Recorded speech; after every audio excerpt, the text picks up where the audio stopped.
On today's 15 on 15, Aruba's sustainability vision is made known to NYU students to economic experts. Plus, we take a look at the developing trend of smart watches. As well, we have sport tourism. Find out how Aruba generates from this market today. 15 on 15 starts right now. Thanks for joining us. I'm Yentl Lieuw. Prime Minister Mike Eamon was a guest speaker at NYU this week. The organizers say what Aruba has on its agenda is relevant to what a select group of students are studying at the university. Take a look. Caddy Jones, the director of Global Program Services at NYU, says students in certain programs could benefit from learning about the direction Aruba's government is headed towards. They are studying some of the very issues that Aruba is grappling with in terms of socioeconomic development as it relates to well-being, renewable energy.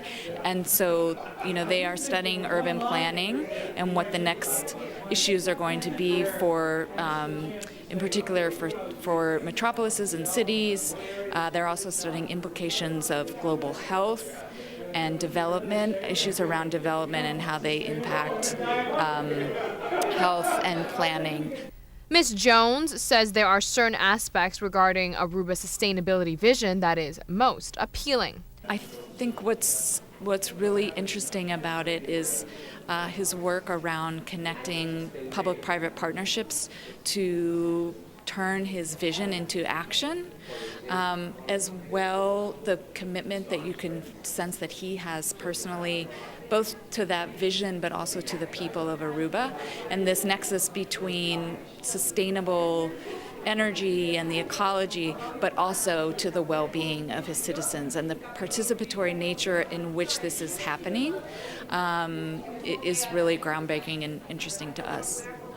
A student from Haiti sitting in on the lecture thought Prime Minister Eamon's presentation was especially interesting since she too is from an island nation. For me, it was very interesting to come to this presentation because Aruba is part of the Caribbean, and it spoke to me because I am from the Caribbean also, and it's always interesting to learn about what other countries are doing and how they are doing it. So it would be useful to apply in your own country also. The Aruban delegation is currently in New York City informing various media outlets as well power players on the island's sustainability movement, from schools like NYU to economic firms. Bloomberg is a premier site for business and financial market news. It delivers world economic news. The principal at Bloomberg Associates says Aruba's plans for sustainability should be a model for the rest of the world. During the meeting between Prime Minister Eamon, Minister of Infrastructure Benny Zievinger, and Bloomberg Associates, the island's extensive plans for a sustainable nation was discussed. Janet Sati Khan, the principal of Bloomberg Associates, is impressed and says Aruba is leading by example. We're talking about sustainable prosperity, talking about strategies to improve the quality of life of people in Aruba, of people around the world, and some of the innovative strategies that are being implemented in Aruba, I think, are a great example for other cities worldwide. The impression the Bloomberg Associates got on Aruba is that the island is heading towards the right direction and going into it full force. The thing that that we discussed this morning was the innovation that's happening on the alternative energy front. The work on establishing Carbon Innovation Lab in Aruba, I think, is a really interesting model for other cities. And that whole approach to sustainable development is going to be the differentiator for successful cities across the globe. So the fact that Aruba is putting such a strong down payment on that approach, I think, bodes really well for the people in Aruba today and 5, 10, 20 years from now. And on that note, we will be right back. Stay with us.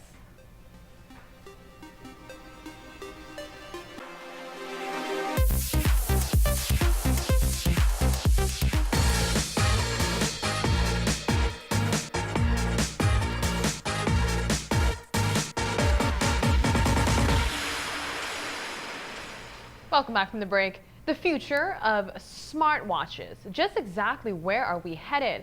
We know wearable tech is the next big tech movement, so here's an update as to what you can expect. Smart watches are currently being developed. A lot of them now sync up with your smartphone as well tablets.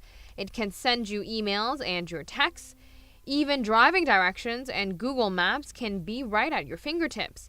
Samsung is a major player when it comes to smartwatches, Google as well. Google offers feeding you content, not just phone calls and messages, but predictive search information. So let's say you are headed to the airport, it can provide you flight information and much more. The big question here is, where is Apple? Manufacturers are all in the game except for Apple, it seems, or they are just keeping it top secret, who plans to be a game changer in the end. The smartwatch is still being perfected, but it does seem to be the way of the future. That is according to experts. Here are some facts about curvy women that everyone should be aware of. It is scientifically proven men love womanly curves. Men's brains were scanned while viewing women with and without curves. The results showed the guys got high or their brains became activated, similar to taking pleasurable drugs when looking at curvier body shapes. Also, anthropologists reveal that cross-culturally, men prefer women with a low hip-to-waist ratio, no matter what the body weight. This translates into a small waistline in proportion to hip and bust line measurements. Curvy women are also said to birth smarter babies. Studies suggest that women with thicker backsides and thighs may have a reproductive advantage. Fat in these areas contain omega-3 fatty acids to help moms and their babies' brain during pregnancy. Switching gears, how is your posture? The way you stand or sit can impact your health over time. Stand up straight and sit up. Good posture is aligning your joints and your body in a way that puts the least strain on your muscles. Jotting your head forward, clumping shoulders, crossing legs, and leaning to one side, especially when driving, are all bad habits. Effects of bad posture include neck pain, headaches, upper and lower back pain.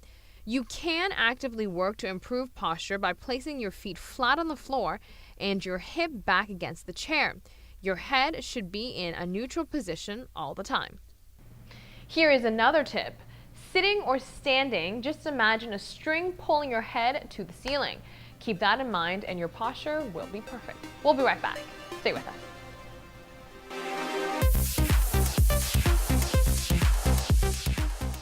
Countries around the world fight for the chance to host sporting events such as the World Cup or the Olympics for many reasons. One primary reason is for tourism. Although Aruba doesn't have the capacity to organize these renowned events, it doesn't mean we don't generate sport tourism. For example, one national men's soccer match between Aruba and Guam brought over a big group, and from what they say, you can expect more from where that came from.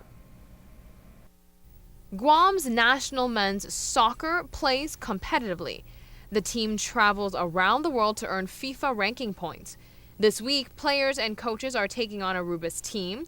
From speaking to the gentleman, it is evident sport tourism plays a role in the island's tourism. Guam is similar to Aruba in terms of tourism being the main financial base for the country. So what football does, it brings sports tourism. So people will come to Guam and train and play. And also it attracts people to the country because they hear about the game. And they want to visit the country that the team comes from. The big match between the two islands took place Thursday. This one game added to the number of visitors coming to Aruba this month.